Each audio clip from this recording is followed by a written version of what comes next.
Racist Charlottesville deputy mayor's statement about whites is why cops were forced to stand down during riot. In the wake of the deadly riots in Charlottesville where white nationalists and anti-white fascist groups like Antifa and BLM battled each other, liberals and fake news media have been assailing Trump over what they perceived to be his lackluster condemnation of groups like the KKK and neo-Nazis. President Trump condemned bigots on all sides in his speech to the nation following the riots. He said, "We condemn in the strongest possible terms this egregious display of hatred, bigotry and violence, on many sides. On many sides. It's been going on for a long time in our country. Not Donald Trump, not Barack Obama.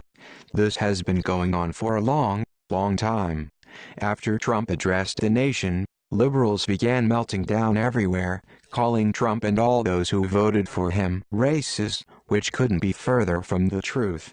Now, shocking new information has come in about one of the leaders of Charlottesville that proves Trump was right about there being hatred on many sides, and that it has been going on a long, long time.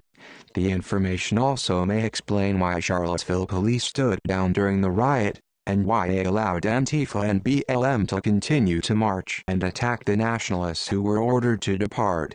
Charlottesville Deputy Mayor Wes Bellamy, a black man, used his Twitter account to make highly racist statements against whites over the years, and just now his tweets are coming to light. Check out some of his sick declarations. Now we see where some of the problems lie. The second in command of Charlottesville is a straight-up anti-white racist. Via True Pundit, Charlottesville Deputy Mayor Wes Bellamy is on the hot seat again for a history of racially charged, sexist and divisive posts on social media which are again attracting unwanted scrutiny for the officials who run the embattled Virginia town. Bellamy stepped down from a post on the Virginia Board of Education after his Twitter history went public, but he still serves as the deputy or vice mayor of Charlottesville, according to news reports. With all the finger-pointing about racial strife, hatred and responsibility coming from Charlottesville VA after a weekend of deadly rioting, perhaps the city needs to take a close look at its own officials and rhetoric before blaming all other parties. Bellamy has apologized for the tweets, citing his youth and immaturity at the time. The tweets, he said in previous public statements, do not represent who he is today. CNN embraced Bellamy over the weekend, putting the deputy mayor on air to trash white supremacy and President Donald Trump and his administration. CNN host Wolf Blitzer did quiz Bellamy on his personal history of racial tweets. But Blitzer, in traditional CNN fashion, failed to ask Bellamy why he tweeted such incendiary remarks, but instead queries what he learned from the experience of being criticized for making inflammatory tweets. Since Bellamy's tweets have been discovered, we've been tracking his Twitter account. Deputy Mayor Bellamy changed his Twitter handle so that people couldn't find it. His old handle was @ViceMayorWesB. It has been changed to @Dr. Wes Bellamy. Here are screenshots of his account with his old name, and his new one. You can see he is addressed by other users as Vice Mayor Wes B, but when he responds it's with his new name Dr. Wes Bellamy. Now we know that Bellamy actually tweeted those racist things about whites. Look at the sick thing fake news CNN published about Trump's statement that there was bigotry on many sides.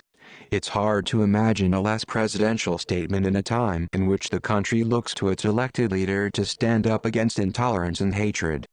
Picking the worst from Donald Trump's statement, delivered from his Bedminster, New Jersey, golf club, isn't easy. But the emphasis of "on many sides," Trump repeated that phrase twice, is, I think, the low ebb. Both sides don't scream racist and anti-Semitic things at people with whom they disagree. They don't base a belief system on the superiority of one race over others. They don't get into fistfights with people who don't see things their way. They don't create chaos and leave a trail of injured behind them. Arguing that both sides do it deeply misunderstands the hate and intolerance at the core of this Unite the Right rally. These people are bigots. They are hate-filled.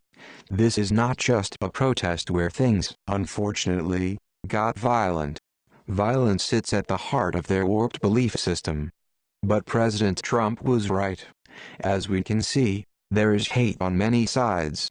Deputy Mayor Bellamy is a bona fide anti-white racist, and CNN and other liberal rags won't touch it.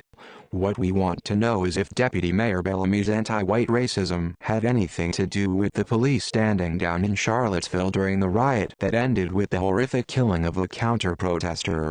Even the leftist ACLU noted that Charlottesville police had no orders to stop the violence. Many are questioning what really happened. Did the Democrat leaders, the mayor and vice mayor of Charlottesville and the police chief allow the violence to continue unabated? All three of these officials work together, and the deputy mayor is a known anti-white racist. Did they collude to allow Antifa and BLM to commit acts of violence against the nationalists? The police chief says he regrets his decisions during the riot. I bet bang all of this could have been avoided. Now we want to know if the leaders of Charlottesville are all anti-white racists. President Trump was right to condemn all sides because, as we can see, the Democrats are turning out to be the biggest racists of all.